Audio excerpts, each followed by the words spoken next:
10 o'clock on Wednesday morning. We are back. Warp and Woof Radio, RadioNext.tv at the Cool Groove site, along with my producer, my brother, my twin, Harold H.B. Bell.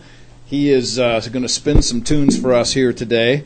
I have a special request, something that we don't normally hit right away, but need to make this comment. Hollering out to our co-host, our brother, our concerns for him this morning as he is in the ER. Dr. Clyde Posley. We're not quite sure about the malady yet, but I got the phone call from him this morning. He will not be with us today. So those of you tuning in from his church, we're grateful for your presence. Looking forward to the podcast later on. For those of you who might hear about this later on, we are especially concerned, obviously, for our brother, who is going to be somebody who's being looked at right now. So lift up a prayer for Dr. Clyde Posley today, right now, and then throughout the day. And check us out on Facebook, Twitter. We'll be giving updates about his condition and specifically about the concerns that we might have going into the future. But this morning, we are blessed to have in our presence three great guests. We have Nadia Miller and Lisa Hayes, who are here in studio right now. We're going to be talking about the Red Alliance and the specific concerns, of course, for African American women as it relates to breast cancer. And then in our second hour, we are going to have Brian Reeder, who is the chief officer, the chief of IMPD, over making sure that everything runs smoothly at IMPD. Looking forward to having Brian Reeder with us in the second hour. And in that hour, we're going to be talking about what does it mean to live as a Christian in the public sphere. You do not want to miss our second hour. But right now, we are glad to give the presence and the microphones to Nadia Miller and to Lisa Hayes. Welcome, ladies. Thank you ever so much for being here today. Thank you for having us. Thank you. It's our pleasure to be here. We're grateful. Thank you so much for making the effort over. I know, man, I had tornadic winds at my house last night, and there's water everywhere in Indianapolis. So we hope that you're all doing well. Doing well, just like everybody else, tired of this winter. Of go course. Away. Yeah, exactly. Please go right. away. More white flakes in the air this morning. I could not believe it. And please give your good man a hug for me when you see him. I just love this man, Dr. Hayes, and the wonderful work that he does at your church. Thank you so much for making that connection for me. Just talked with him on the phone actually the other day. He told me. Yeah, talking about college, man, and grad school and all those good things. Right. So, Eric, bless you, brother. Looking forward to the next time we get to chat. So, this morning, ladies, we are here because of your great concern and your great work on behalf of the Red Alliance, and we're really grateful. It was a real privilege for me last year, was it, or maybe 2 years ago, to be involved in that event where we had this great panel discussion about such things. Right. So give us just some overview of the Red Alliance. Tell us about what you do, why this is so important to you. I'm just going to let you talk at us and hear what you have to say today. All right. Am I starting, Nadia? You are starting. Okay. First, let me say both Nadia and I are breast cancer survivors. Going on, you're at 11 already. 11. I'll hit 11 next month. So that is part of the reason for our passion about these issues. But for both of us, for our 11 years of survivorship in breast cancer, we have become advocates about breast cancer health, about empowering and educating women to take care of their health. Our work has led us to be very involved in starting a new non-for-profit organization, which is called the Red Alliance. Red Alliance stands for Reaching to End Disparities. And the impetus for this, the formation of the Red Alliance, was because several years ago there was data and research discovered that showed that right here in Indianapolis, African American women are 42% more likely to die from breast cancer than our Caucasian counterparts. So there was a group of us, including Nadia and I, that thought that was a significant community health issue that needs to be addressed right here in Indianapolis. So make a long story short, that led to the formation of the Red Alliance, of which I now serve as the executive director, and Nadia is on the board of directors and also heads up our faith-based outreach initiative, which we can talk later about some of the initiatives of the Red Alliance. Sure. Wonderful. Nadia, do you have anything to add to that from after hearing what Lisa had to say? No, I think that Lisa is spot on as far as that in our involvement and how we got started with the Red Alliance. Personally, I am involved from the standpoint that I also echo the sentiment that it is most important that that when we became advocates, it was also to ensure that the community was getting the information that they needed, the entire community. And so, no, I would, we share the same. Sure, same passions. And, absolutely. And you also are invested, and perhaps you both are, but I just doing some research on you, Nadia, yesterday. Your emphasis on Pink Forever. Could you tell us a little bit about that? I'm sure. Pink Forever is a local non-for-profit here in Indianapolis that I co-founded about 10 years ago with my brother John. We had experienced some death in our family, and also the disparity of breast cancer hit our older sister very young. And so she had succumbed to the disease about the age of 30, and then 2 years later I was diagnosed.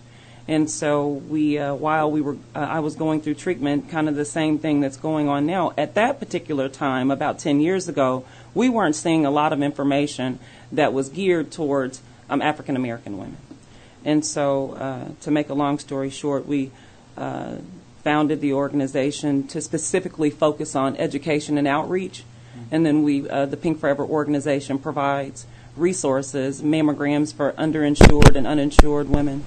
And then also we have an emergency assistance fund that are non-granted funds that come directly from the community to help individuals with, common needs that are often forgotten about: groceries, daycare, prescriptions, and chemotherapy, and things like that.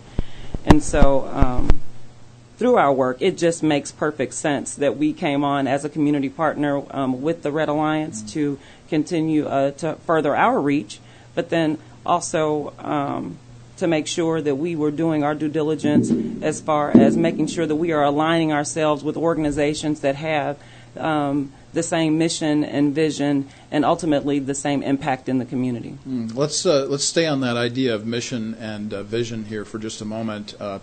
Between the two organizations, perhaps, but the concern, in your word, Red Alliance, you have the word alliance. Yes.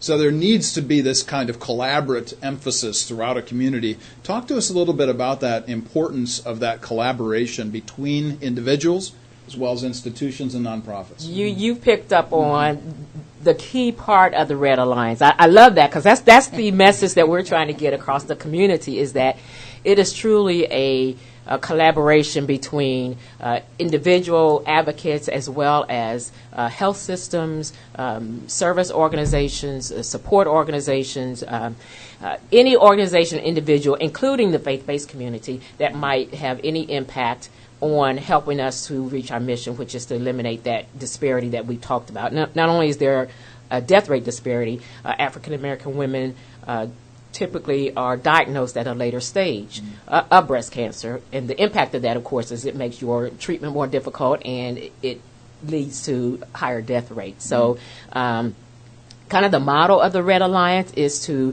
bring all these organizations together and to collectively work toward this goal of reducing and hopefully eventually eliminating that disparity. So I think that Pink Forever it kind of serves as a perfect partner for the Alliance because of the work that they've done, and not to discount others, because everybody that's part of the Alliance does their share. But Nadia and I have a similar path to the place where we are now. She mentioned that Pink Forever started about 10 years ago while she was in treatment. I started at Gennesaret Free Clinic 6 weeks after I completed my own breast cancer treatment. Gennesaret Free Clinic is also one of the Alliance partners. There I direct our women's health program, where we focus on providing screening and diagnostic services related to breast and cervical cancer for women who are uninsured or underinsured, or who can't otherwise get the services that they need in the community. And so similar things, we go about a different way of addressing it, but then we come together to try to find some solutions to the disparity issues. Hence the idea of alliance, the exactly. importance of that. Yeah. Exactly. So just this is probably a good time for a commercial break. We're coming up on a time for that. Take a one-song break and then come back. But also a commercial perhaps for nonprofits and our alliance together. It's interesting that the whole focus of this radio show from the beginning has been Titus 3, 1, 8, and 14. Do good, do good, do good. And our focus is to find Christians, Christian groups around Indianapolis who are doing good. And that's the whole point of this, is to promote you and to tell people about you and to let folks know. So even though we may not necessarily be on your masthead someplace, we are certainly behind you cheering on the sidelines, and this is a very important process. We certainly want to understand this, not only for women in our community, but whoever hears this broadcast, and this broadcast goes around the world, so you never know who might be listening, and the opportunities perhaps that promotion of your good work might go to other people and other places. You're listening to Warp and Woof Radio, a Comenius Institute-sponsored radio show. We're going to take a one-song break and be right back. And we are back, Warp and Woof Radio at radionext.tv at the Cool Groove site, and we have just been having a little bit of a conversation here during our break time, reminding everybody that our radio show has been around now going on 2 years for sure. This actually we started in February, so I think we're coming up on an anniversary here sometime soon. We just did our 100th show down at the State House. Had a great time down at the State House in January, and of course now we are focused on making connections throughout the community, of course. And in studio today we have the Red Alliance and Pink Forever. We have Nadia Miller and Lisa Hayes. Again, ladies, thank you ever so much for being here. We're grateful for your presence. Please, we kind of missed this, and I usually start this way, so let's back up and say, why don't you give us a little bit of background on yourselves and give us a little bio and tell us whatever you would like to tell us about where you come from, your family, your churches, your influence in the communities. You can start.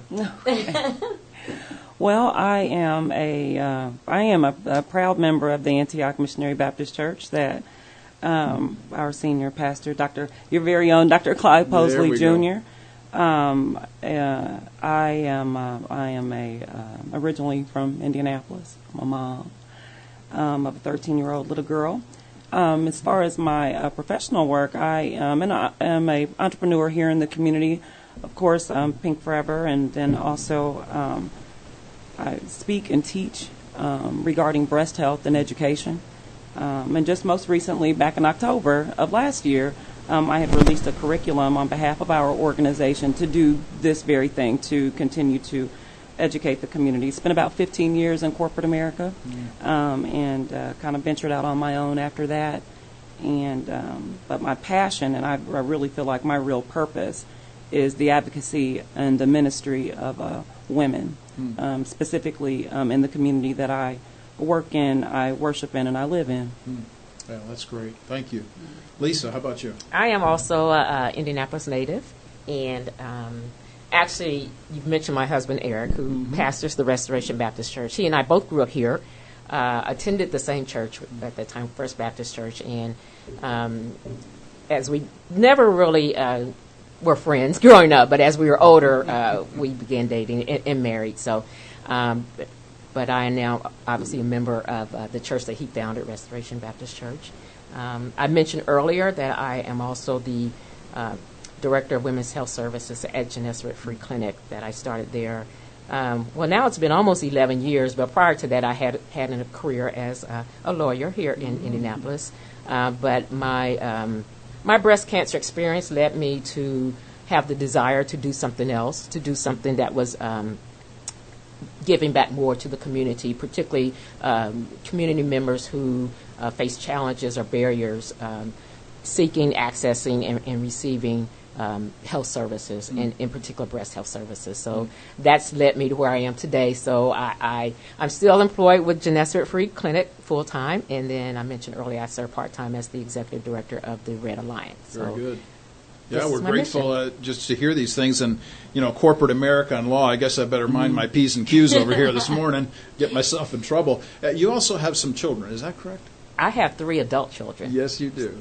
Can you say that? Adult children. Yes, I do. I do too, so you go right ahead. 2 that live here and 1 that lives in Louisville, Kentucky. Oh, nice. Lovely. Yeah. We always like to hear about families because family is what really makes a community strong, and that's really important, certainly strength for our churches as well.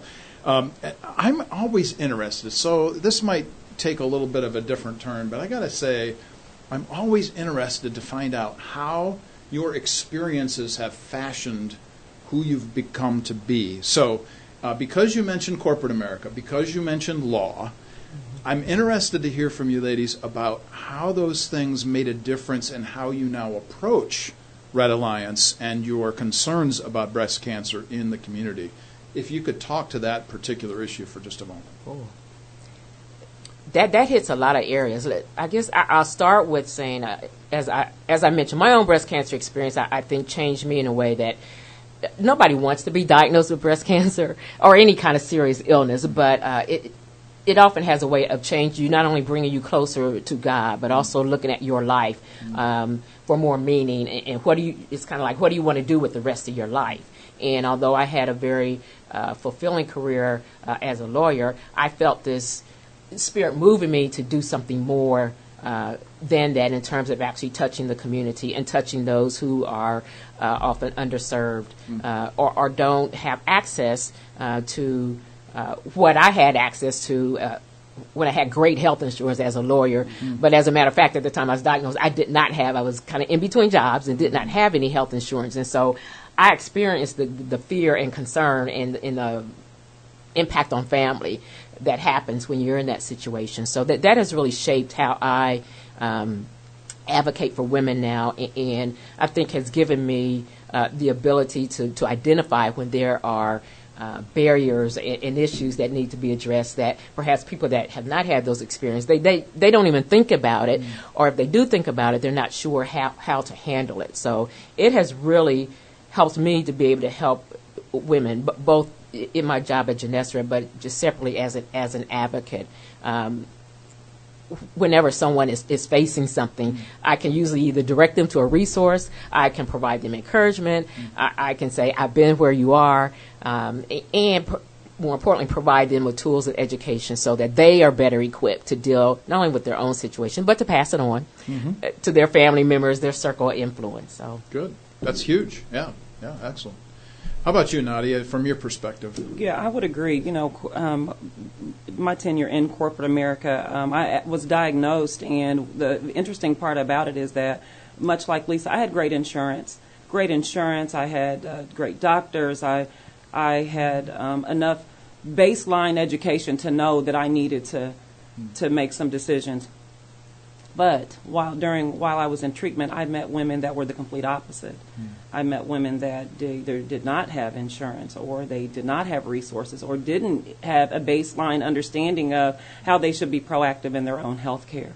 And so with that, the servant in me, has kicked in, and that's actually how I approach it today. There's no cookie-cutter response, in my opinion, to serving, especially when you have individuals that come from different backgrounds or subsets or whatever. And so I think that my diagnosis, my own personal diagnosis, has helped me understand women in the aspect that we often, at times, because we are the butcher, the baker, the candlestick maker, we don't know how to ask for help. And if we are unsure of where, like when Lisa spoke about resources, if I am unable to, or even the organizations that I'm affiliated with, what has been most helpful is to find a resource, to be a navigator for these individuals. And so that has it really reshaped my life, to be honest with you. I thought I would just be in corporate America, I'd travel around the world, and that was a no. That wasn't what I feel like that the Lord had purposed for me. I feel like my personal breast cancer journey was for something larger, and it's playing out. It's absolutely playing out. Even our connection, we had, we talk about court. We had ran around Indianapolis and passed by each other many of times. We knew each other's name. Didn't have, and there was an opportunity that presented itself for us to work together. And now people in the community often get us confused. We are two different people. Anybody out there is not sure, we're two different people. Two different voices. But we actually model the very thing that we're talking about, with each other, about collaboration, about resources, about working together. And so, to your point, it has totally reshaped my life, and I think on the back end, a very positive way for me. Let me just slip in here just this moment of biblical exegesis to highlight the fact that Ephesians chapter 4 says that we have many gifts given to the church. And what I find fascinating about these gift passages, Ephesians 4, Romans 12, 1 Corinthians 12, 1 Peter 4, all of them are not the fullness of all the gifts that God has given. So I'm picking up on something you both said. You were talking about there is no cookie-cutter approach. And then, Nadia, you used the word navigator. And in my mind, I've had this big smile going on because what I find about the giftedness of the Holy Spirit in the Christian community is that he uses all different kinds of folks to do all different kinds of things that you don't necessarily find chapter and verse in Scripture to highlight. But, to your points, you serve. And so whatever it is that you've been given to do, you serve in that arena. Let's talk a little bit about the necessity of service as it relates to finding individuals, connecting them around a community, maybe that don't necessarily have your experiences, your backgrounds, and so on, but have this tremendous opportunity to commit or to contribute in some way.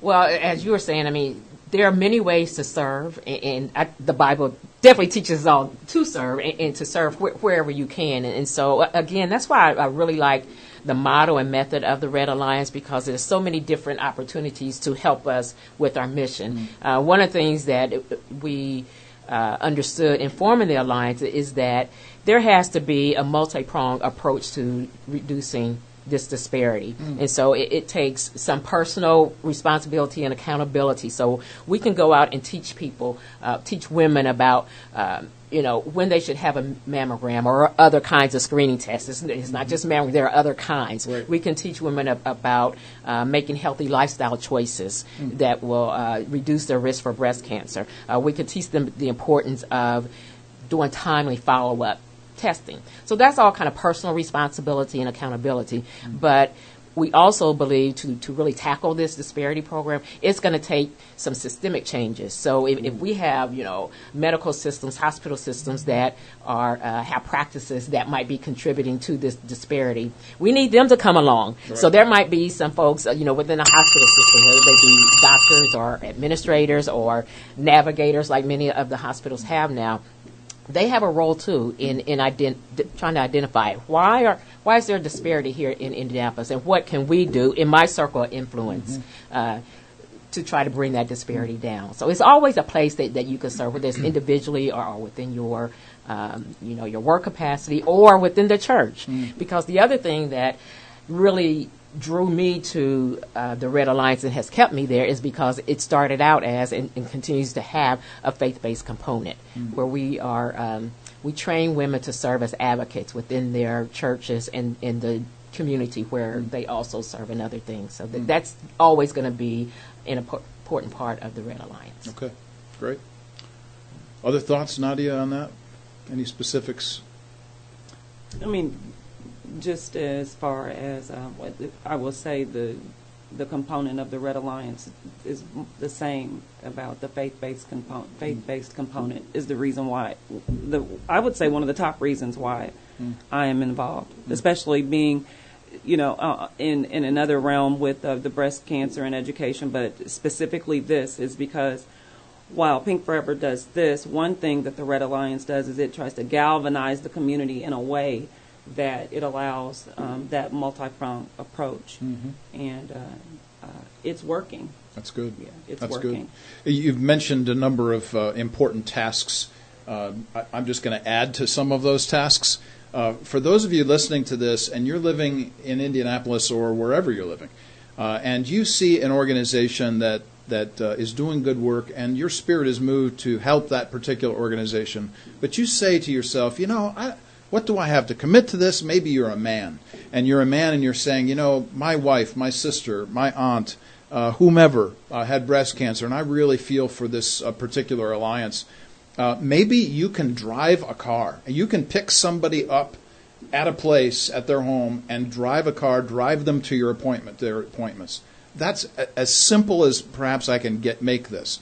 Of course, there's always the issue of financial donation. All of us nonprofits are concerned about all of that, certainly true as well. But think about how is it that you can magnify the giftedness and service that we've been given as Christians to promote and prompt other nonprofits. And in this particular case, breast cancer awareness, concerns for women, all of this has a huge momentum shift for all of us.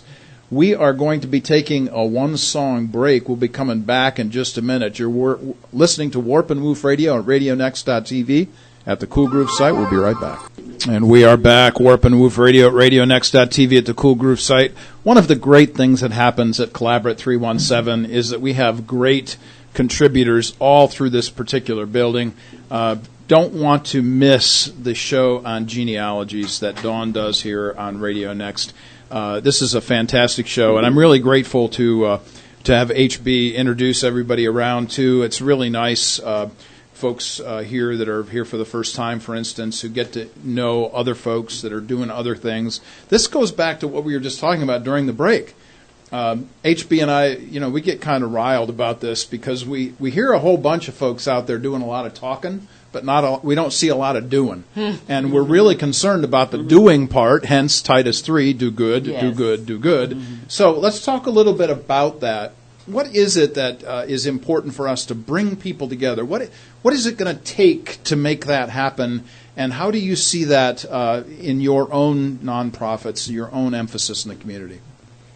I think first you have to have the desire to work with others. I mean, we don't, and I use this word a lot, intentional. I mean, some things just don't happen organically. You have to be intentional and cultivate things. Mm-hmm. And so even with the Red Alliance, we're continually trying to reach out to organizations that might share a similar mission that can help us with our mission, because we can't do it all alone. This is too big of an issue, too big of a problem for the Red Alliance Board of Directors or Pink Forever by itself or Genesis Free Clinic by itself to think we're going to tackle this. But if we come together, bring different resources, bring different perspectives, bring different mindsets, bring different tools, all those things, if we work collectively, then we have a better chance at really solving the problem. Yeah. One of the things that we do on the show now for 3 or 4 years running, I've forgotten how many times we've done this, but we actually have a show once a year in January entitled The State of the Church in Indianapolis. And we bring in 2 black pastors and 2 white pastors, and some folks who have never met each other before. And I mention this because I think it's really, when anybody says the word intentional, my brain goes ding, ding, ding, ding, ding. This is the crucial issue. Can we cross the railroad tracks to somebody else's part of town and contribute in some way, not only to them, but just to meet people? I mean, my word, can we just meet people? So let's talk about the necessity of the intentionality of our missions. And how is it that the Red Alliance and Pink Forever does that? How do you intentionally help women specifically? Do you make phone calls? You've got a specific conference coming up here that we want to make sure to promote, by the way. So tell us about the specifics, the details of how you go about telling people, engaging people, doing with people what you do. Well, this is actually a constant that Lisa and I individually and collectively work on, because it is important. She said mindset, and she said words like desire, and those are my top 2. And so we have to model it. It's a mindset shift, and I'm going to say this, and I hope that you echo this, but it is very difficult. And so I had to begin from the president of the board seat at my organization to model what it means by collaborative effort, what it means by being intentional about partnerships and collaborations.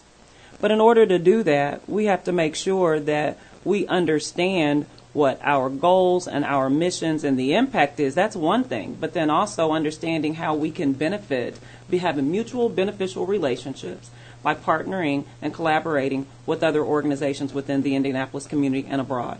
It's a mindset shift. Most nonprofits, you'll also see this in churches, are so concerned about what their own individual, whether it be their funding, whether it be their members, whether it be, I mean, let's just cross the board, that we often, and I'm saying we because I had a mindset shift, we often forget that working in a silo or working in our own individual lane is not a fair representation of of the word community, right? And so I personally believe, and I actively every day in a consistent manner try to model this because it is difficult at times. I think that you have to be transparent when you're willing to have a mindset shift and say, hey, I'm going to be intentional about partnering. I'm going to be intentional about, and then when we started to do it, the work spoke for itself. Yes. That's how we're able to put on an event like the Stay Alert, Stay Alive Summit. That's the way that you're able to, in my opinion, kind of up your weight in your stock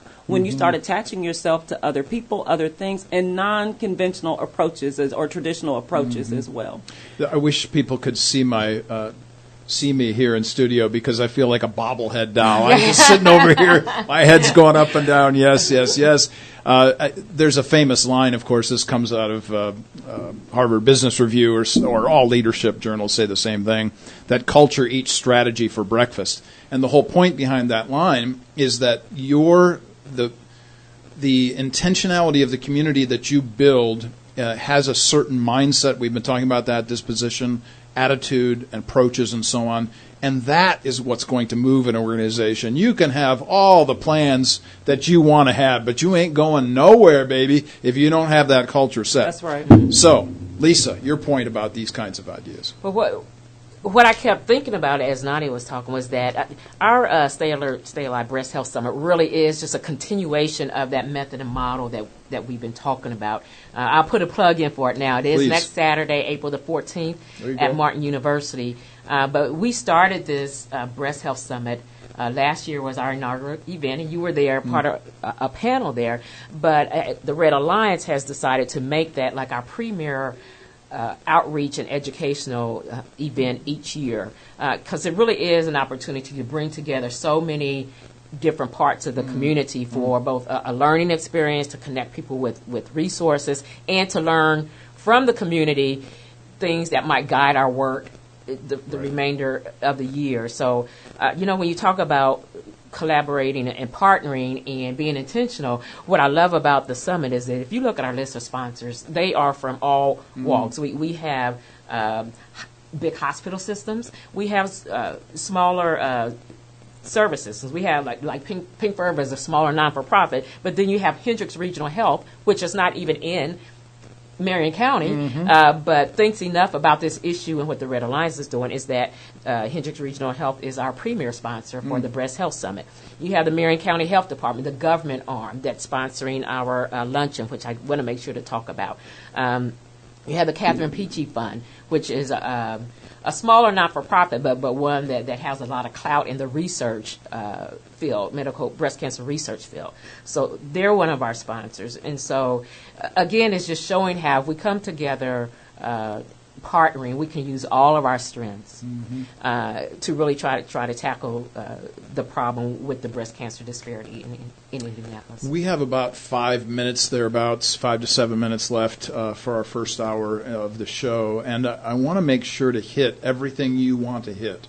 So I heard you talk about the luncheon.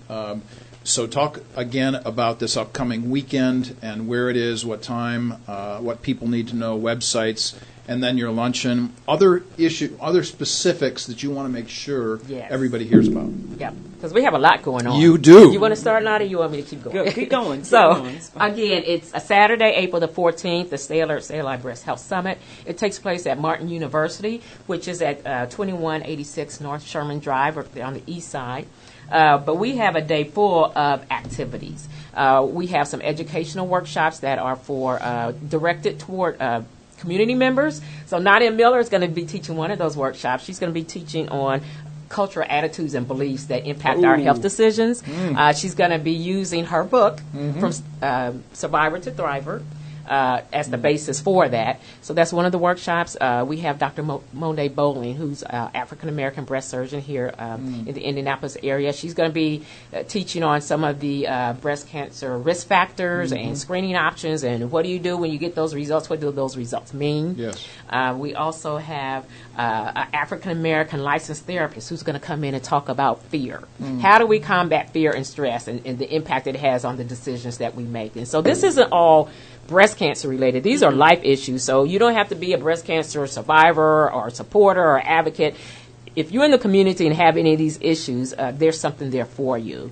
The other thing about the Breast Health Summit is that not only do we teach and reach out to community members, we also offer it specifically for healthcare providers. So we don't think there's any other organization that's trying to do both in this arena. So we have workshops that are specifically directed to healthcare providers. So we have Dr. Tara Ballinger from IU Health, who's going to teach about some of the new treatment options and genomics and targeted therapies. That's stuff that doctors and nurses want to hear about. But then we also have a young African-American breast surgeon who's going to talk about some of the impact of racial factors on treatment decisions, because that's part of what's tied up in this disparity. So if you want to learn and be empowered, you can come out and do the workshops. You could also come out, though, and visit our Health and Wellness Expo, which is great. And all this is free. Did I mention that? Everything that I'm talking about right now is free. But I want Nadia to talk about what's going on in the Health and Wellness Expo, particularly in God's Pharmacy. Well, I'm excited about the event. I'm excited about God's Pharmacy in particular, while we have a lot going on, because I have been to a lot of events but haven't seen anything like this. So God's Pharmacy is it's a market of fresh fruits and vegetables. As Lisa mentioned, one of our sponsors, the Catherine Peachy Fund, has a great cookbook that folks are able to pick up. That's also free. There are going to be recipes for healthy eating, and because also with this whole disparity, it does matter what we eat, and I think that healthy living is something also that we want to make sure that we are promoting. And also, to echo what Lisa says, it's not about being a survivor. It's not about, although everyone will benefit from this, but man, woman, or child, I say, that needs to come on out. Also, we have a Char's Fit and Fabulous. Fit and Fabulous going on. So there will be individuals there to talk about, we have wigs, and we have prosthesis for our survivors, and we have just other things like makeup. Get your eyebrows done, your eyelashes done. So again, it's all open free for anybody. And it's all free, and it's open for everyone. And what we're hoping is that, just like last year, and you were there, Dr. Eccles, that it creates an organic fellowship. Yes. That begins to happen, and keeping that at the forefront. And all of these things are free. Except for the luncheon. Except for the luncheon. Yeah, but so the tell luncheon us about is it's only $15, but we are featuring family members of Henrietta Lacks. Many of you out there may have seen the movie or read the book of Henrietta Lacks, who is an African-American woman who back in the 1950s was diagnosed with cervical cancer. Without her knowledge, doctors took some of her cells, cancerous cells, but those cells, for the first time ever, they were able to keep those cells alive and reproduce them in a lab. The importance of that is that now researchers, medical researchers and scientists, since then have been able to use that cell line over and over to do medical research. And so she is seen as a medical pioneer because it has led to all kind of medical advances having to do with chemotherapy, with the polio vaccine, with HPV. I mean, so many is innumerable. And so her granddaughter and the daughter-in-law are going to be our keynote presenters for the luncheon. They're going to tell about her story, and the impact it's had on the medical profession. And although the doctors took her cells without her knowledge, what that has led to is many protections being implemented for those of us who want to be involved in medical research. And it is very important that African-American people be involved, because our bodies might relate differently to some medicines than other ethnicities, but we won't know that unless we're involved in some of this medical research. We want medicines designed that will help us. Of course. Yeah. This is a crucial concern for all of us. Euro-American, African-American, doesn't matter. One of the things that it struck me as you were mentioning, both of you, the comment that I was on your panel, I want to just say as a theologian how important this is. you're talking about, so I'm a theologian who's also very practical. So when you start talking about physical fitness and exercise as well as eating right and eating good vegetables and fruits and so on, and how important that is, God's pharmacy, I just love that phrase. That's such a great idea. All of us need to contribute in some way to this particular process, and in a way that is beneficial, I think, to all people. Which is the whole point of this show, to do good for everybody, bring community together. Doesn't matter where you live, who you are, what color skin you're doesn't matter at all. We've got about 30, 60 seconds left, ladies. Each of you take a shot at this. What is one thing that you would like everybody to hear before you leave today? Well, I have to say, if you want to come to the Breast Health Summit, you can register on Eventbrite. Just go to Red Alliance breasthealthsummit.eventbrite.com. You can register online. It's all free, we said, except for the luncheon.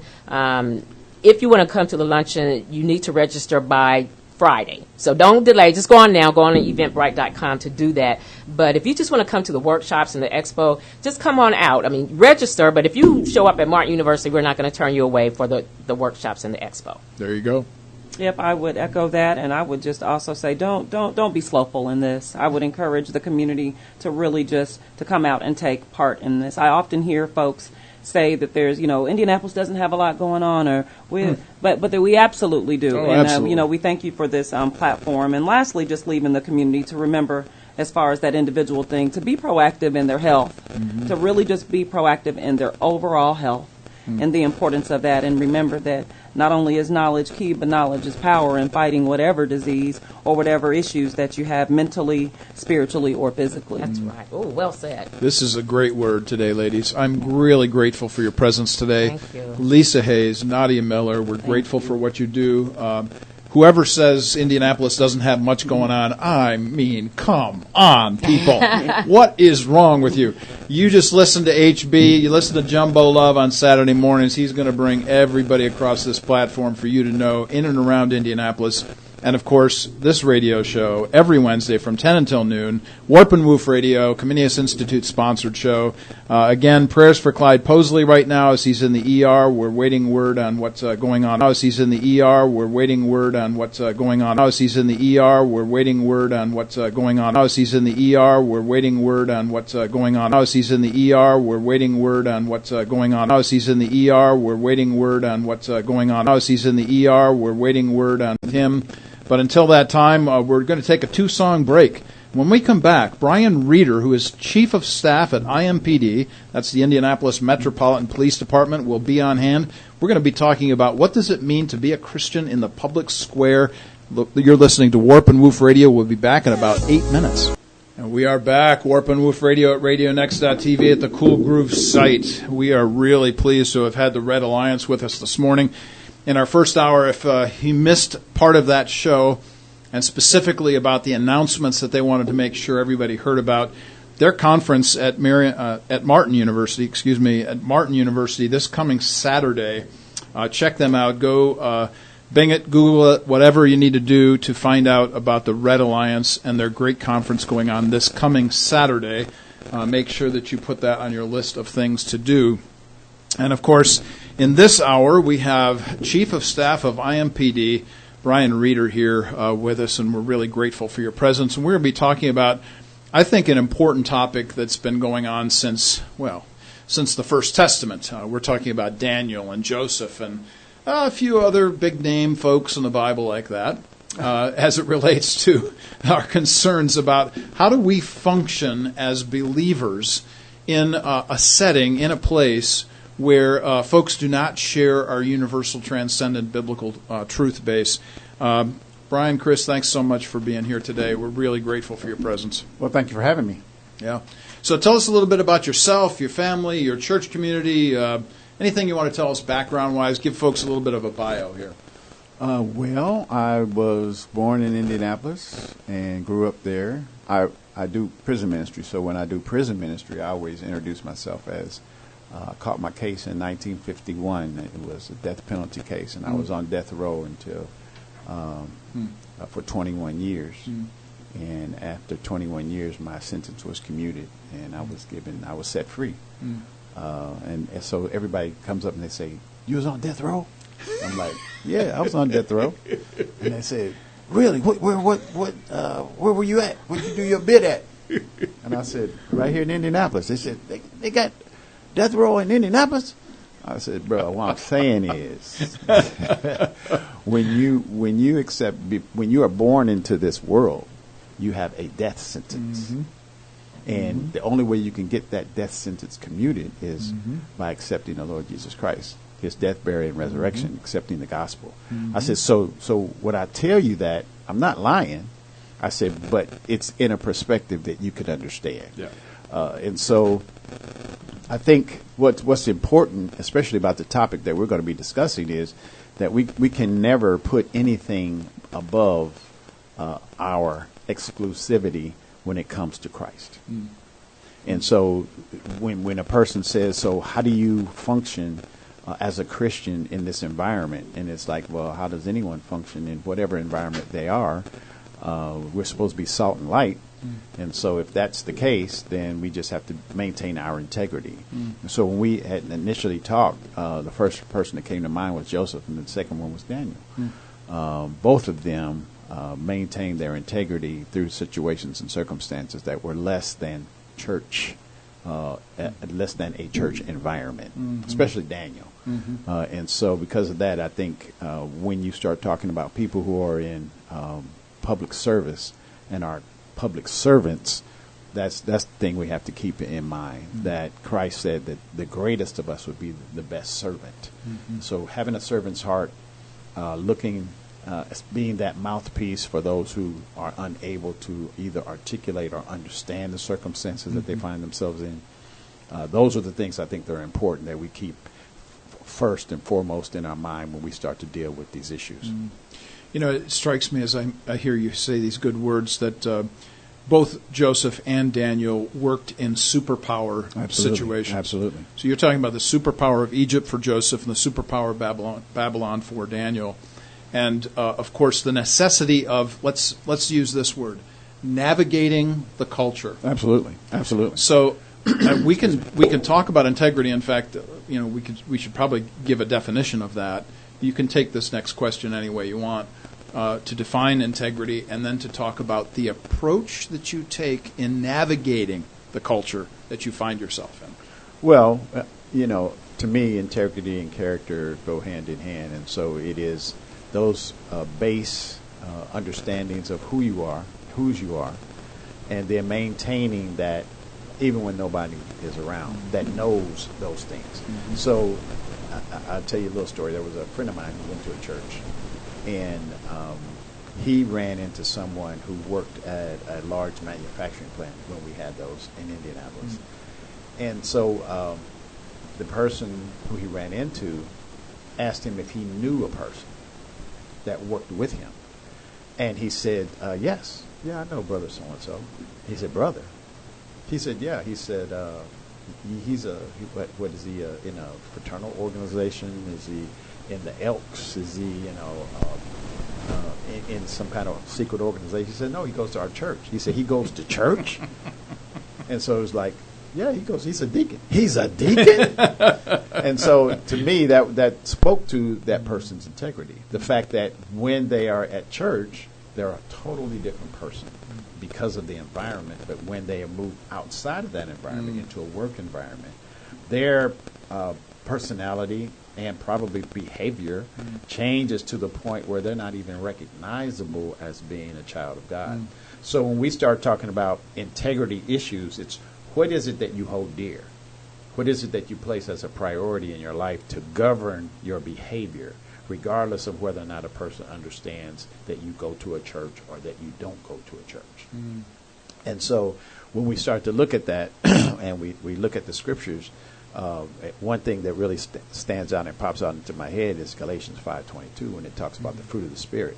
And we go through all of those and we love them. We love joy, faithfulness, kindness, gentleness, all that. The one that we always seem to miss is the last one on the list, which is self-control. Mm-hmm. And so it's our controlling ourselves and allowing the Holy Spirit to be our guide. And in so many situations, especially when I look back on my life, The problems that I have experienced have been because I lacked self-control and self-discipline. It wasn't because God wasn't telling me what to do. It was that I wasn't listening. And so I think that when we start to look at what those two individuals, especially recently Daniel, I've been looking at Daniel recently, how they were able to, first of all, understand where they were, and then understand what was important, and then make sure that you don't compromise your position to maintain a position in the organization that you stand in. Because when there's a choice to be made, it's I'd rather get fired than to not be led by the Spirit. Because if we walk by the flesh, it says that we're going to fulfill the lust of the flesh and we're going to be destroyed. But if we walk in the Spirit, then we're going to reap those benefits that are spiritual. So we look at Daniel, that time in whatever situation we look at when I think it was Nebuchadnezzar erected a model of himself and said, everybody's supposed to bow down to this. And Daniel said, the three Hebrews said, we're not doing that. Azariah, Mishael, and Hananiah said, no. And I don't use their Babylonian names. Thank you. I was just going to comment on that. Thank you. I used their Israel because that was who they were. And so when they said, we're not going to bow, and he got kind of upset with them to the point where the people that actually executed the sentence, putting them into that fiery furnace, were dispatched. But Nebuchadnezzar saw something that was a little bit different. So I think in maintaining our integrity, we begin to allow people who don't know God to see, who is that? There's something different about this, because this doesn't happen, first of all. But second of all, there's something, I see something else in that fiery furnace that wasn't there before. And that, I think, is what we all should be striving for in terms of our relationship with God, and then maintaining that we can preach that gospel without opening our mouths, just by the way we act, the way we respond, not react, but the way we respond to circumstances and situations that are presented to us. So I hope I answered the question. Oh, it was a marvelous answer, by the way. So happy, by the way, that you mentioned Galatians 5. I'm always mindful of a couple verses after the one you mentioned, 5:24, that says, keep in step with the Spirit. Yeah. That idea that we literally are walking with the one who has invaded our lives and who lives within us. Absolutely. And then, of course, this issue of knowing how to respond. And I want to take this and broaden this out a little bit, because this is always, I ask people like you these kinds of questions, because I have my own approach to these things in the realm in which I work in a public university setting, doing these things that I do. So here it is. There are lots of things that really tick me off internally. Personally, I get upset with them, but I don't speak to those issues. And on social media, especially in a place, some of what I do is on social media, I'm always telling people, what do you want to be known for? Right. So let's talk about that just for a minute. Sure. About what is it that we want to be known for, and how do we function? We've talked generally about how we function as Christians in the culture, but let's talk about specific ways in which we get invested in this. Okay. I guess the only thing I can say is, I just heard a illustration not too long ago about an individual who was all in, and they used the illustration that I guess I have to admit I'm not as worldly as I look, but I hear that when you play poker, you have chips, and the chips you place on the table, and then if you're going all in, you put all your chips in, but it doesn't count until you take your hand totally off the chips. And so you hedge your bet by putting the chips out there but not moving your hand. And so no one shows their hand because you haven't really made that investment in the cards that you have. And so that when you feel comfortable, you can then say, okay, I'm going to move my hand. So you move your hand, and now you're all in. Everybody knows, and you're invested. And so now we're going to see exactly what's what. And so I think when it comes to dealing with the convoluted aspect of public service is, are you all in? Or do you still have your hand on your chips? Wow, what a great illustration that is. You know, are you gonna say that there is nothing left for me to do except walk in the Spirit, and whatever happens, happens. But I think what we have, and what we all know is that we win. If we're all in, we already know we're going to win. This is not a situation where we're unsure about the end result of our investment. Whenever you do an investment, and I've done some, and some of them lately have not panned out the way I thought they should, but I was hoping for the best. But there's a different context of hoping for a natural investment and placing your hope in an eternal investment. And that eternal investment always brings the desired result, as opposed to what the natural does. So when we start talking about investing, I think we have to be all in. We can't look at ethnicity. We can't look at tradition. We can't look at what my doctrine is. We have to say, regardless of all those things and all of the divisiveness that those aspects of our lives may bring, if we allow it, that we have to put Christ first. And so he then starts to break down those barriers. So that when I look at a person whose skin pigmentation may not be as dark as mine or as light as mine or whatever different shades we come in, because we come in all shades of the spectrum, I don't classify them in something other than my brother in Christ.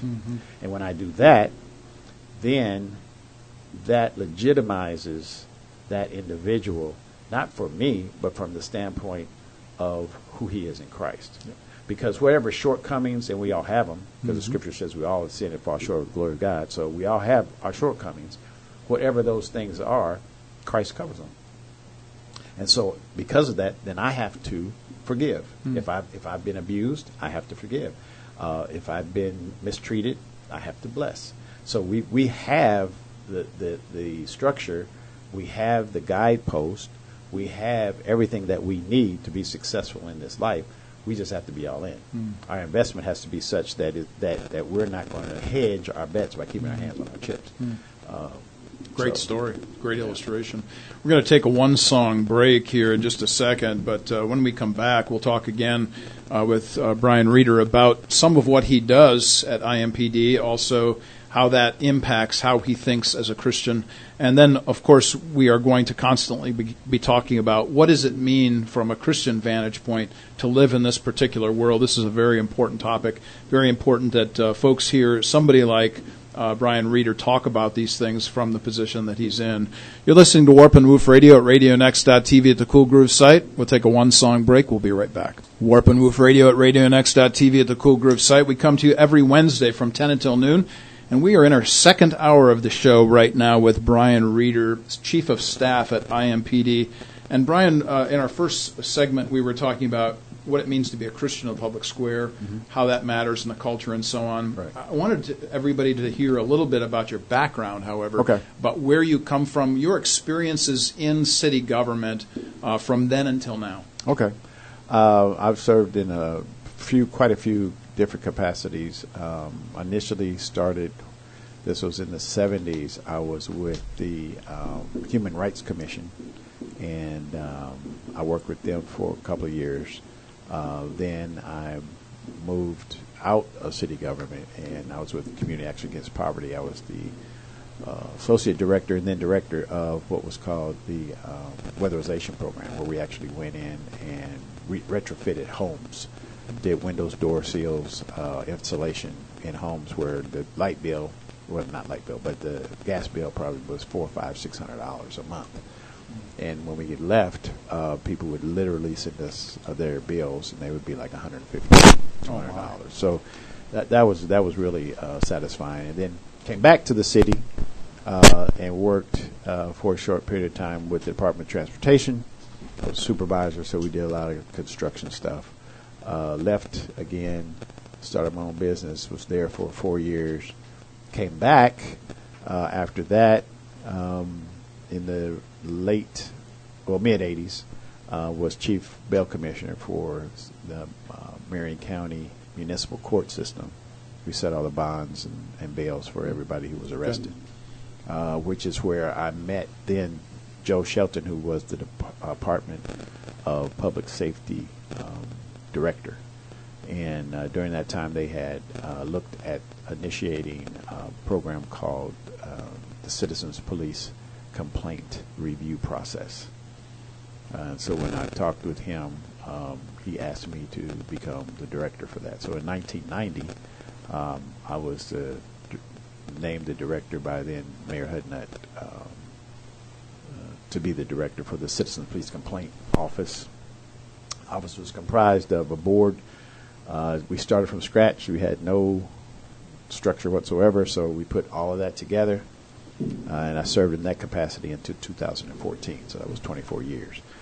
During that time, we saw a lot of change in the department in terms of accountability, and when we worked very closely with them to make sure that the community had a voice in the kind of service that they were receiving from the department.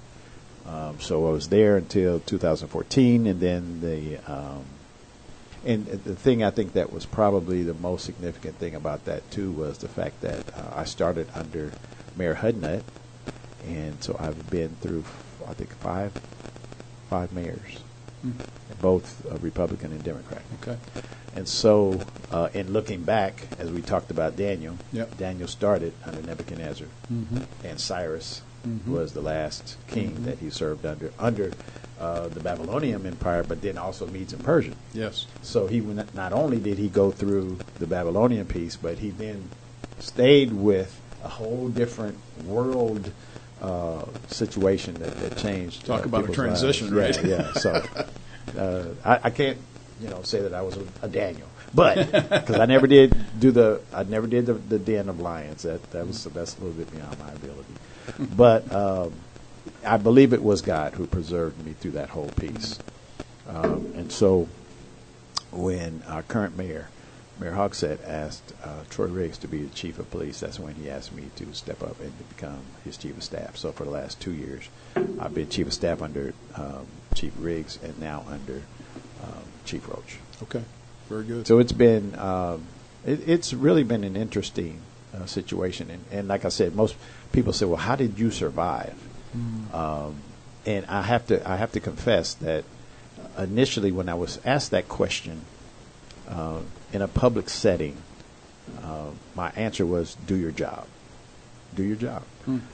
And then when I left and I thought about it, I said, I really missed an opportunity. Because it's not only do your job, it's serve your God. And it's God who preserves. He's the one.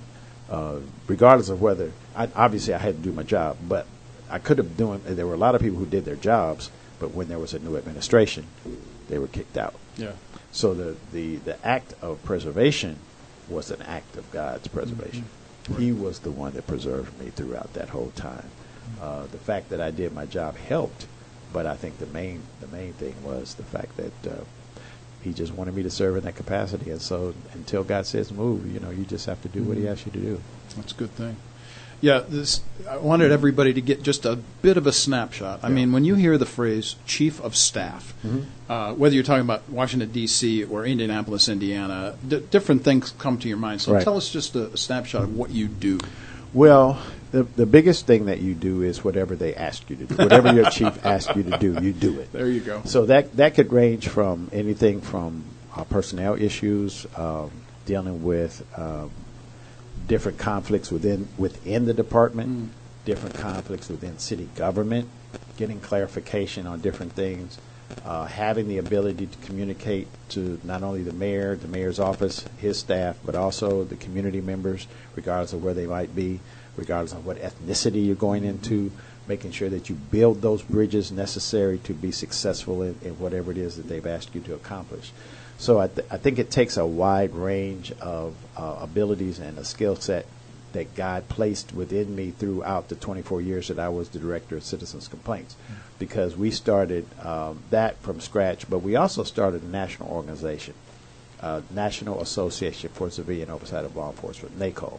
And so we started that, myself as well as another member of our board, Lorna Spearman.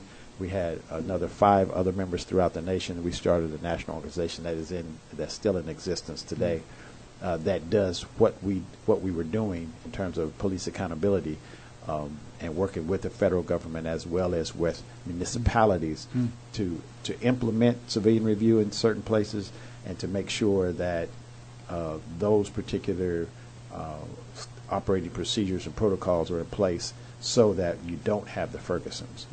And when you start to look at where you have your most conflict in the areas where you have those explosive situations that evolve, it's because they don't have any civilian review. They don't have accountability. They don't have civilians speaking to the department in terms of what it is that they want that department to produce as their service to the community.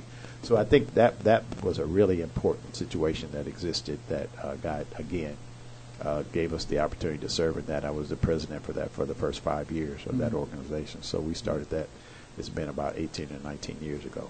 Well, congratulations on that. In particular, it strikes me to just say this, that not only has this national organization come out of Indianapolis that we're progenitor of, but the very next show after our show is over is the 10-Point Coalition, which is a group that started in Indianapolis and is now becoming well known.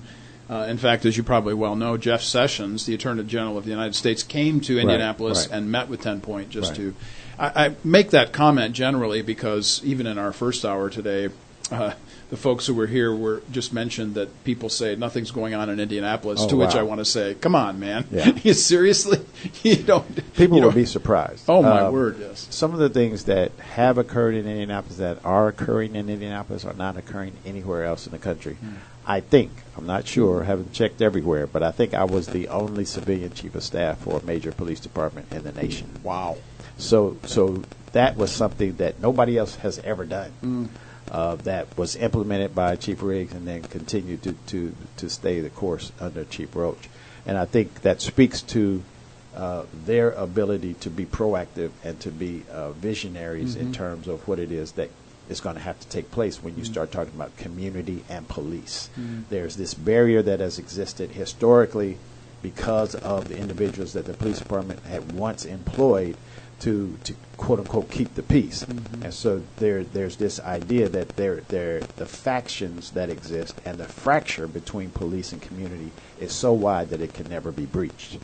And I think that what was given to me in terms of my charge from Chief Riggs was to make sure that we help to bridge that gap, to let them to know that within the police administration there's a person who is a community person who has the authority to do whatever I ask him or her to do, yet keep and maintain that integral point of being community based. And I think that's important, especially when we start talking about what's going on in the country today. When you mention that, immediately what comes to my mind are police officers who have been slain in the line of duty, who then I see these communities coming around the family, coming around the police, because these particular police officers have done such good work in their community settings. Absolutely. That people are tremendously shocked and saddened by their loss. And we're talking about different ethnicities here, too. Absolutely. We're talking about people who don't look like each other, but who care deeply for each other. Absolutely. Yeah. I think that's one thing that is missed in terms of when there is true community policing, there is a relationship that is built between that police officer and that community. And so you get the point where a person says, I hate the police, but I love Officer Smith. And so it's like, okay, so here's where we have to start to work for you to understand that there are more officers in the department, like Officer Smith, than there are from Officer Jones, the problem officer that you're aware of. And once they understand that and they begin to realize that, then you'll find that there's a that chasm then begins to close, and people begin to understand that the department is not an occupying force, but it's an agent of service that exists to protect and serve those that it works with. But that happens when you form relationship. And see, that's the piece I think that most people fail to realize. Nothing that works, I don't care if it's business, I don't care if it's government, I don't care if it's church, I don't care what it is, if it's not based off relationship, it doesn't work. That's right. The only way it works is when you have a relationship where people get to know one another and they begin to trust one another. And they begin to know that I know that Officer Smith has my best interest at heart. How do you know that? Because he's shown that. And so you get that when you spend time with people. You get that when you talk with people, not that you talk down to people, that you talk with people. It gets it, especially when you start to listen to what they have to say. And so when they start to listen and they start to really understand the perspective of folks, because I get the fact that there are a lot of people who feel like, well, those people who are in prison, they deserve to be there. And I can't say that their behavior didn't precipitate the fact that they are in prison. But there are a lot of good people in prison. They've made bad choices, they've made bad decisions, and they've done bad things, but they're not bad people. And so I think, again, the reason that I can say that is because I go into the prison, I spend time with these guys, I talk with them, and they have families that they try to take care of, they have a wife that they love, they are just like everyone else, but they failed to have an opportunity to take care of their families because they didn't have the understanding, they didn't have the knowledge, they may not have had the preparation, they may not have been able to develop the skill set, they did not have relationships.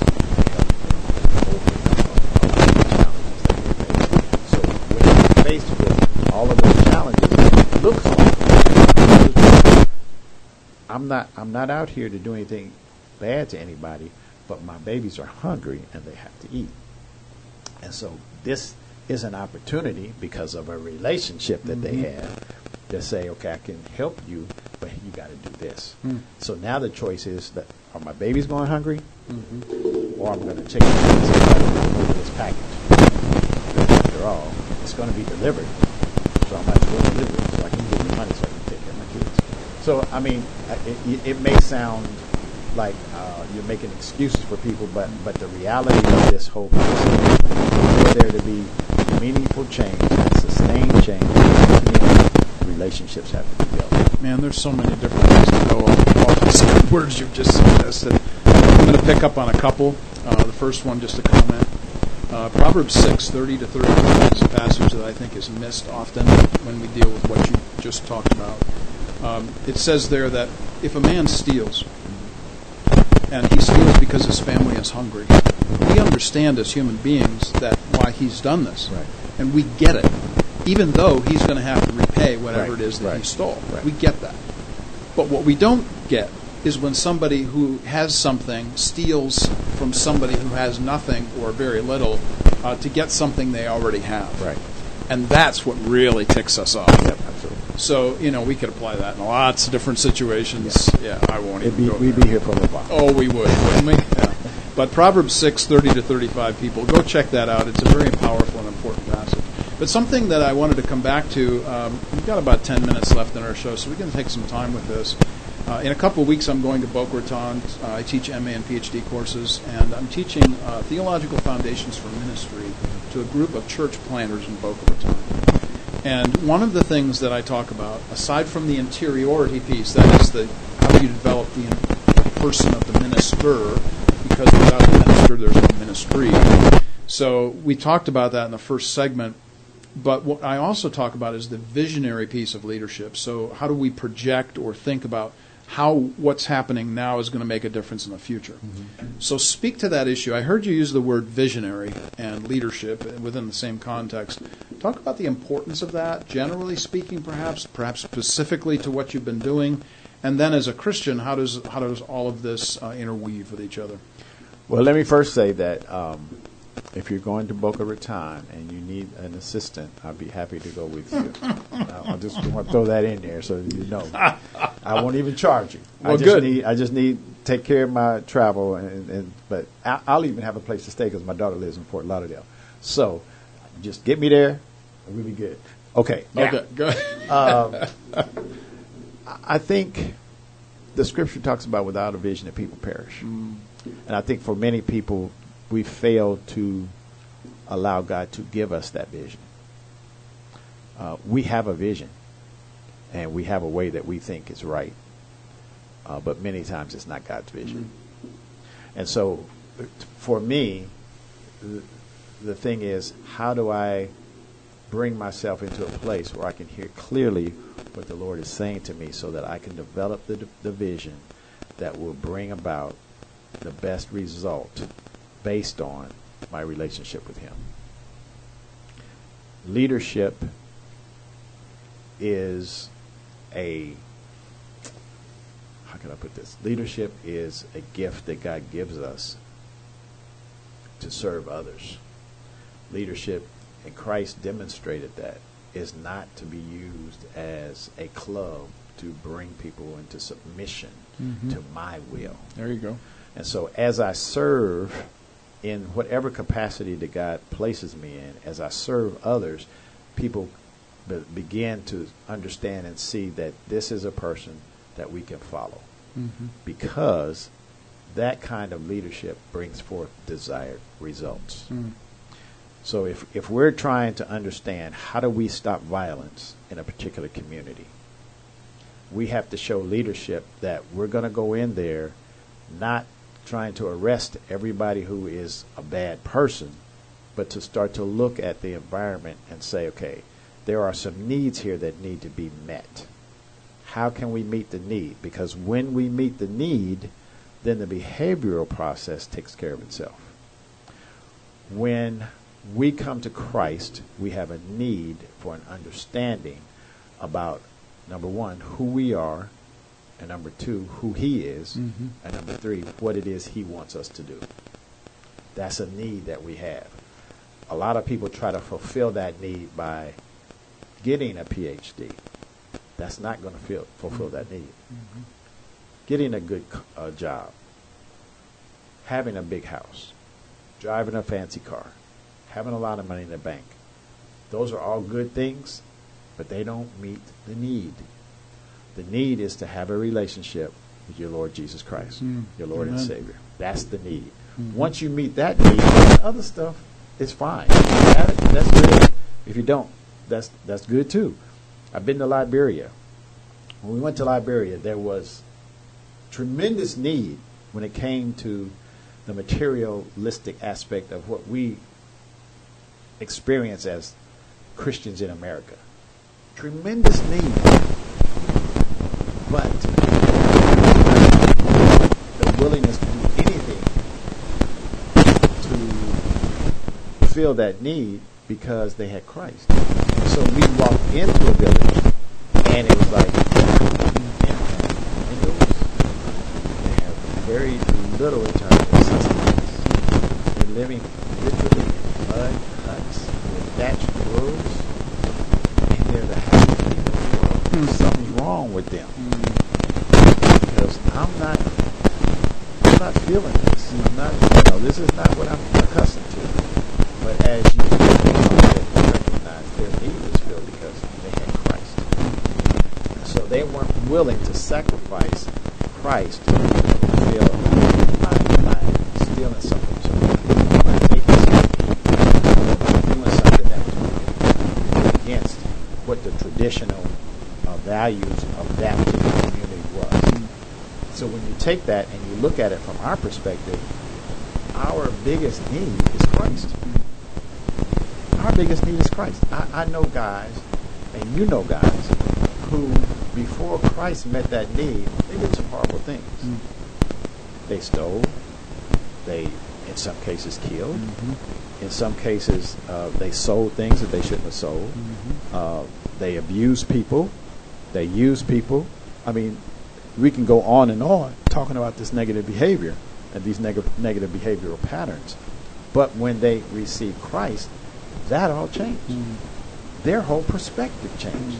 So they went from being a robber and a killer to now being a person who goes into a prison to talk to other people about how to be set free from those kinds of things by fulfilling that need. So they become a leader, even though they may not have a big church, they may not have to drive a big car, and they may not be called bishop or elder or deacon or whatever, but they're doing the commission. They're accomplishing the goal, the mission that was set forth. It said, "Go ye therefore into all the earth and preach and make disciples." See, we're easy to go out and preach to somebody, but discipleship is work. Oh my word, yes. And so, are we putting in the work? Not just going to tell somebody about Christ, but then be Christ to them. Yes. Let them understand that it's not just me telling you about Jesus, but it's about, okay, you're thirsty, let me give you something to drink. You need a job, let's see, what kind of skills do you have? What kind of transferable skills? Because right now you're making, say, $5,000-$6,000 a day on the corner. So, and with that, you've got 16 corners that are producing this, and out of that 16 corners, you got 14 people that are working those 16 corners. So, you're a manager, and you know how to distribute things. You know how to purchase things. You know how to get people motivated to do some stuff. So, how do we take those skills now and make them productive? And as the church, that's not a hard thing for us to do, because we're not talking about me as an individual doing it.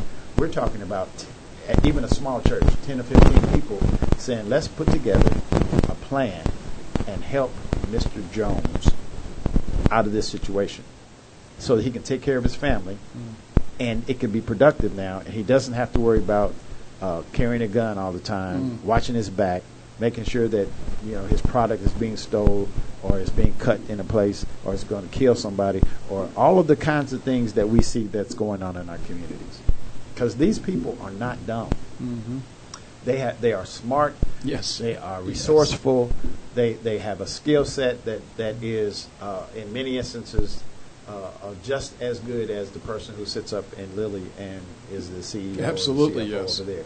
So all of those things, I think, when we start to do that as the body of Christ, then we can start to see the kind of development in our communities that's going to be a blessing and not a curse. And so meeting that need is going to do that.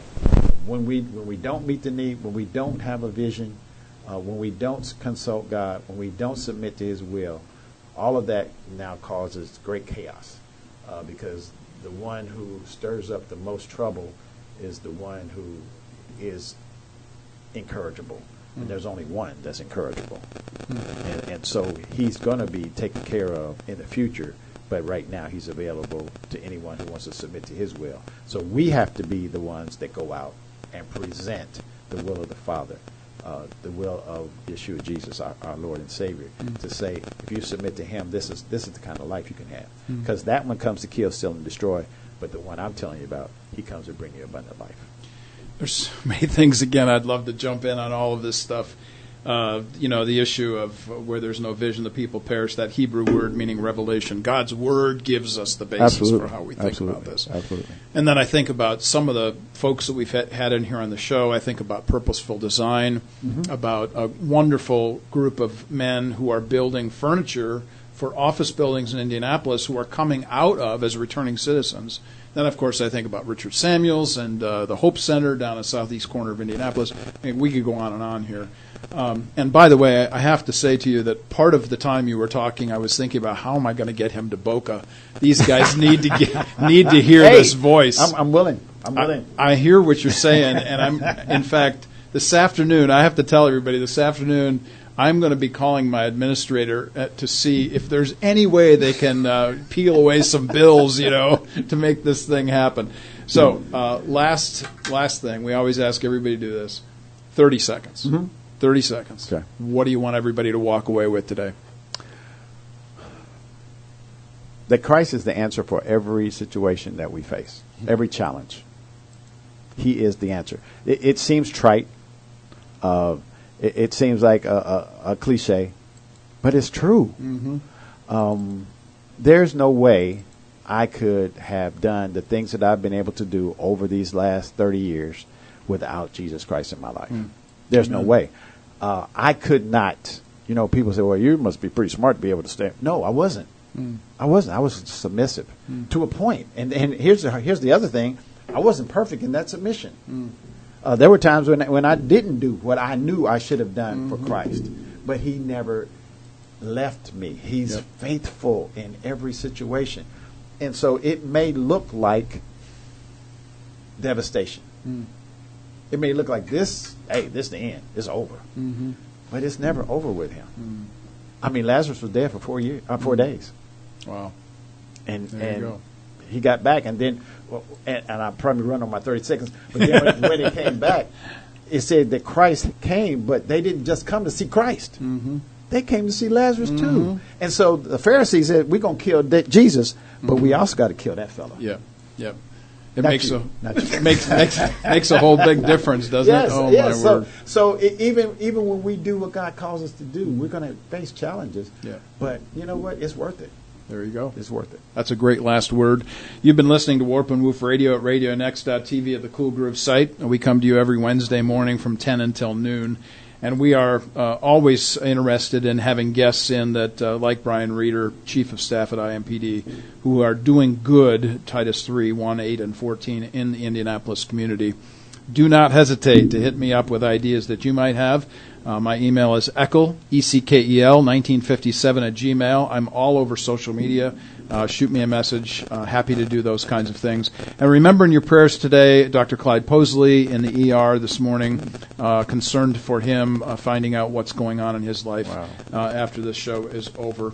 Thank you, Brian, for being here with us today. Thank you so much for having me. I appreciate it. It's been great. And it has been good. I desperately want to make sure that this relationship continues. And, frankly, I want to have you back on the show again. Well, like I said, I'll be retiring soon, so I have plenty of time. Plenty of time. All right, man. I'm taking you up on it. Listening to Warp and Woof Radio at RadioNext.tv. We'll be back next Wednesday at 10.